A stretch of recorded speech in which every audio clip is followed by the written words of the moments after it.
Welcome back to my channel students. आइए आज हम लोग इस प्रीपोजिशन के कंटिन्यूड क्लास में हम लोग प्रीपोजिशन पढ़ रहे हैं। आज हम लोग यूज ऑफ अबव पढ़ेंगे, ठीक है ना। कि अबव का प्रयोग हम लोग कहाँ कहाँ करते हैं, किस संदर्भ में करते हैं।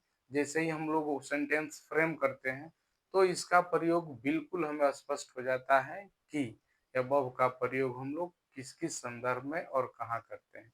देखिए, ऊपर के तीन अर्थ है। ऑन माने ऊपर, एबव माने ऊपर, ओवर मीन्स ऊपर।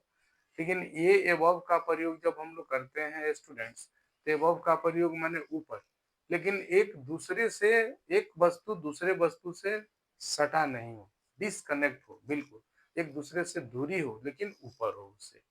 तो सटा नहीं हो, दूरी हो, एक दूसरे से ऊपर हो, उस वहां हम लोग क्या करते हैं कि एबव का प्रयोग करते हैं, ठीक है। आइए फिर मैं समझाता हूँ आपको कि above is used to indicate in a higher position that doesn't touch the other objects। यही बात हुई जो मैंने पहले आप लोगों को समझा दिया कि above का प्रयोग हम लोग ऊपर के अर्थ में करते हैं। कहाँ?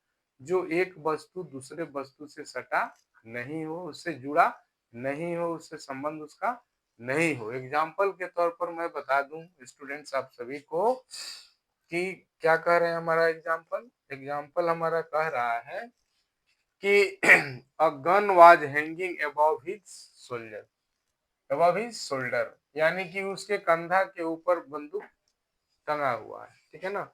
A sword was hanging above her head, जो तलवार था वो उसके सर के ऊपर टंगा हुआ था, ठीक है।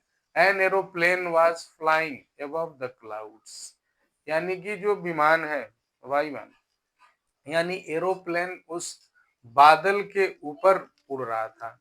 The crow was flying above the trees, यानी कह रहा है कि कौवा जो है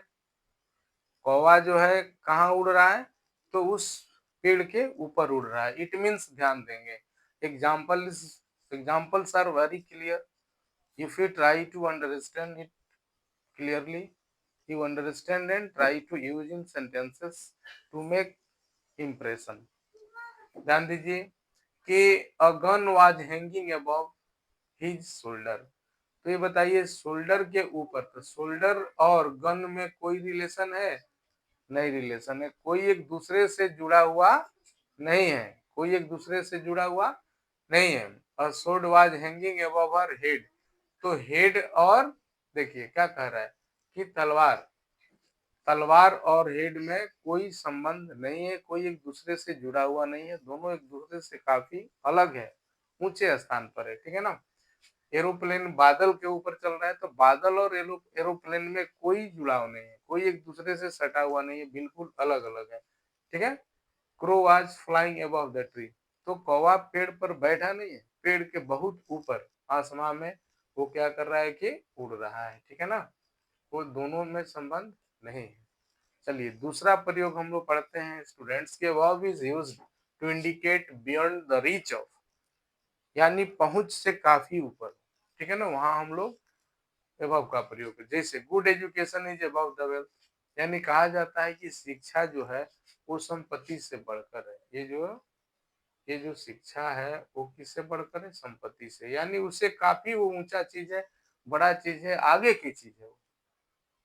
आप धनवान हो सकते हैं लेकिन ज्ञानवान नहीं हो सकते हैं। अगर आप ज्ञानवान हैं तब धनवान भी हो सकते हैं, ठीक है ना। तो इस चीज को ध्यान रखेंगे। Every one should value honour above life, यानी क्या कह रहा है? कह रहा है कि जीवन से बढ़कर मान मर्यादा प्रतिष्ठा है। अगर व्यक्ति की वो मान मर्यादा नहीं है, प्रतिष्ठा नहीं है, तो जिंदा लाश है।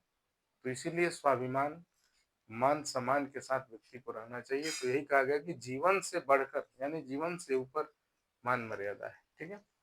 दूसरा एग्जाम्पल है कि द अप्लीकेंट्स, यानी the applicants should be above the age of 21 for officer level jobs. मतलब क्या कर रहा है कि कोई भी अभ्यर्थी की उम्र 21 वर्ष के ऊपर होना चाहिए अधिकारी स्तर के नौकरी पाने के लिए, ठीक है ना। 21 से कम है तो आप ओ ग्रेड में नहीं जा सकते। ओ ग्रेड मैंने ऑफिसर, ठीक है।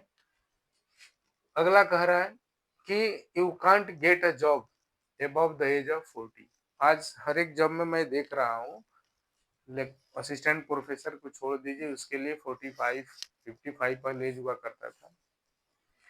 कि आप अगर 40 साल के ऊपर के हैं तो मैक्सिमम 90% जॉब जो है आपको नहीं मिल सकता है, क्योंकि आप ओवर एज में आने लगते हैं। 40 मैक्सिमम एज है, ठीक है ना? तो आप 40 के ऊपर आपको नौकरी नहीं मिल सकती है, ठीक है? तो ये अपर एज आपका हो गया। तो स्टूडेंट्स, अभी हम लोगों ने वर्ब का 2 यूजेस देखा कि किस-किस संदर्भ में यूज़ करते हैं। एग्जाम्पल से बिल्कुल आप क्लियर हैं, स्पष्ट हैं, आप समझ रहे होंगे। इस चीज़ को समझिए, अभ्यास कीजिए, वाक्य में प्रयोग कीजिए, अखबार पढ़िए, उससे कोरिलेट कीजिए, लिटरेचर पढ़िए, उससे कोरिलेट कीजिए। ये आपको काफ़ी फ़ायदेमंद है ना? और इस प्रकार आइए हम लोग आगे देखते हैं कि आगे जो है, तो दूसरा जो यूजेज है, चलिए ठीक है, हम लोग इसी को रिवीजन करेंगे, देखेंगे। चलिए, मैं उम्मीद करता हूँ कि आप समझे होंगे, आपको अच्छा लगा होगा। आप इसको पढ़िए, अध्ययन कीजिए और ध्यान दीजिए। Okay, it's okay.